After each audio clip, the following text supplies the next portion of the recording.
24 январда Индия Республикасынын Кыргыз Республикасындагы элчилиги Индия Республикасынын 76 жылдыгына арналган майрамдык иш-чара өткөрдү. Аталган майрам 26 январда Нью-Делиде штаттардын борборлорунда жана бүткүл Индияда патриоттук жана шыктануу менен белгиленет. Ушул эле күнү Кыргызстандын тышкы иштер министринин орун басары Темирбек Эркинов Индиянын жаңы дайындалган элчиси Бирендер Синг Ядавдын ишеним грамоталарынын көчүрмөлөрүн кабыл алды. Бул тууралуу тышкы иштер министрлигинин басма сөз кызматы билдирди. Со дня установления дипломатических отношений 18 марта 1992 года 1992 жылдын 18 мартынан тарта эки өлкө достукка бекем дипломатиялык мамилелерди курууга жетишти.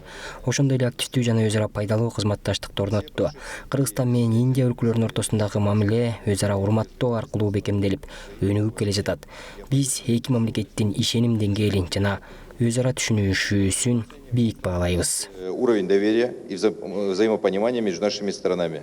Индия Республикасынын атайын жана ыйгарым укуктуу элчиси жана элчиликтин мүчөлөрү Кыргыз Республикасындагы достук дипломатиялык миссиялардын өкүлдөрүн, Кыргыз Республикасынын өкмөт мүчөлөрүн, жогорку кеңештин мүчөлөрүн, коомдук ишмерлерди, эл аралык эксперттерди тосуп алышты. Индия менен Кыргызстандын ортосундагы эки тараптуу мамилелерге өтүү менен элчи биздин эки өлкө тарыхый жана цивилизациялык негизге ээ, ошондой эле заманбап байланыштар стратегиялык өнөктөштүккө айланганына ишеним билдирди.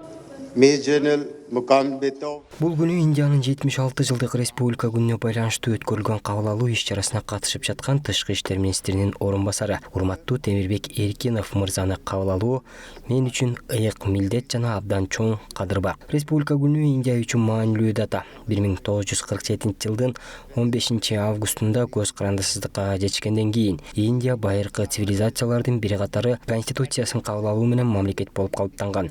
Индия менен Кыргыз Республикасынын ортосундагы эки тараптуу мамилелерге келсек, биздин эки өлкөбүздүн тарыхый жана цивилизациялык негиздери бар. Учурдагы мамилелер стратегиялык өнөктөштүккө айланган.